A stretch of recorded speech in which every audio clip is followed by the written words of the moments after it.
Dear students, welcome to the classes of Array Academy.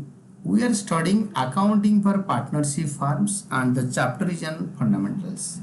जो concept है calculation of interest on drawings, amount of drawings and rate of interest on drawings. तो question है the capital accounts of Tisha and Divya showed credit balances of rupees 10 lakh and 7,50,000 respectively. After taking into account drawings and net profit of rupees 5 lakh, तो drawings और net profit को adjust करने के बाद Tessa और दिव्या के capital दे रखा है आपको 10 लाख एंड 7,50,000। टीसा और दिव्या दोनों का इकट्ठे कर लेता हूँ। टीसा का capital after drawings and profit adjustment is 10 lakh and 7,50,000। ये है कैपिटल एंड इसका मतलब है क्लोजिंग कैपिटल। तो इसके बाद आप नेक्स्ट लाइन देखोगे, the drawings of the partners during the year amounted to ended 31 March year भी दे रखा है और एंड तक टीसा withdrew 25,000 at the end of each quarter. हर क्वार्टर के एंड में टीसा ने विड्रॉ करिए और 25,000। तो साल में 4 क्वार्टर होता है तो 1 लाख विड्रॉ कर रखिए। क्लोजिंग कैपिटल से ओपनिंग कैपिटल के लिए ड्राइंग्स ऐड करेंगे और प्रॉफिट 5 लाख को इक्वली माइनस कर देंगे दोनों से। और जो दिव्यास ड्राइंग्स हुआ है दे रखा है 20,000, 17,500, 12,500, टोटल मिला के हो गया 50,000। और दोनों का प्रॉफिट माइनस करो, इक्वली दोनों से माइनस कर दो, यानी closing capital add drawings less profit is equal to opening capital.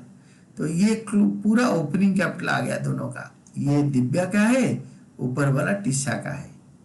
And question का लास्ट लाइन में दे रखा है calculate interest on capital eight the rate of 10% पर आनम। तो इसका ओपनिंग कैपिटल आया, उसका 10% निकाल दो। तो interest on Tisa's capital 85,000, interest on Divya's capital 55,000। और बोल रहा है टीसा अच्छा calculate interest on capital and interest on partners drawings at 6% per annum for the year ended 31 March of the year is given. तो टीसा के इंटरेस्ट ऑन ड्राइंग्स निकालो। Tisa 25,000 draw कर रही है पर क्वार्टर फॉर और को एट द रेट ऑफ 6% दे रखा है। और जो मंथ्स दे रखा है इसके लिए बोल रहा है eight the end of each quarter. तो आपको पता था फर्स्ट क्वार्टर का एंड हो गया तो 9 महीने बचता है, लास्ट क्वार्टर का एंड तक 0 महीने बचता है। 31 मार्च को ड्रॉ कर रहा है। Whole divided by 2, this is 9/2 is equal to 4.5 months by 12। Average निकाल के टीसास इंटरेस्ट ऑन ड्राइंग्स निकाला, that is 2250। Then interest on drawing of Divya का unequal drawings amount and unequal dates evenly draw नहीं कर रहा है।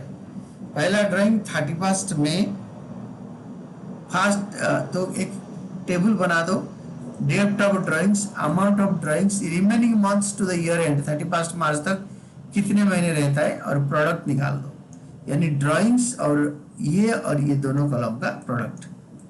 तो डेट ऑफ ड्राइंग्स आपके कॉलम नंबर 1, 2, 3 करके 2 into 3 मल्टीप्लाई करके 4th कॉलम आएगा। इसमें प्रोडक्ट आना है, वो इजियर मेथड होता है। तो आपके रुपीज लिखो। 31 मई को ड्रॉ कर रहा है दिस ईयर, 31 मई को 20,000 ड्रॉ करा। इस साल का 31 मई से कमिंग ईयर का 31 मार्च, तो अप्रैल में 2 महीने गया, 12 महीने से 10 महीने रहता है। तो 20,000 into 10 is equal to 2 lakh. Second drawings होता है 17,500 ऑन 1 नवंबर। तो नवंबर, दिसंबर, जनवरी, फरवरी, मार्च 5 महीने। 17,500 इंटू 5 महीने 87,500 is the product. Drawings into remaining months till 31 March. Last drawing होता है 1 फरवरी का 12,500। 12,500 इंटू फरवरी, मार्च 2 महीने, तो 25,000 आया। जितना मंथ रिमेनिंग होता है till 31 March of the coming year. तो ये टोटल प्रोडक्ट को ऐड करके यहाँ लिखो, this is the total of a product. Total product, और ये प्रोडक्ट का इंटरेस्ट ऑन दिब्यास ड्राइंग्स, ये प्रोडक्ट का आप क्या करोगे ना 6% निकालोगे, और 1 मंथ का, भाई 1 मंथ का क्यों निकालोगे ना, ऑलरेडी मंथ्स जितना रहता है 10 महीने 8 महीने 2 महीने मल्टीप्लाई हो चुका है, तो ये मंथ मल्टीप्लाई करके इसमें वेट्स डाल दिया है, तो 1 महीने का निकालेंगे तो 1562.50। आप ऐसे ना करके आप क्या कर सकते हो, 20,000 इंटू 6% इंटू 10/12 जो इंटरेस्ट आएगा, 17,500 इंटू 6% इंटू 5/12 जो इंटरेस्ट आएगा, और 12,500 इंटू 2 मंथ्स 2/12 इंटू 6% जो इंटरेस्ट आएगा। ये तीनों इंटरेस्ट को टोटल करके यहाँ लिखोगे सिंपल इंटरेस्ट मेथड में, that will be 1562.5। This will be the final answer, and this is all about your answer. मुझे लगता है कि आपको अच्छी तरह समझ में आ रहा होगा, और इसको अगर बार बार देखोगे क्वेश्चन 2-3 बार पढ़ के तो ज्यादा अच्छी तरह समझ में आएगा, and this is all about your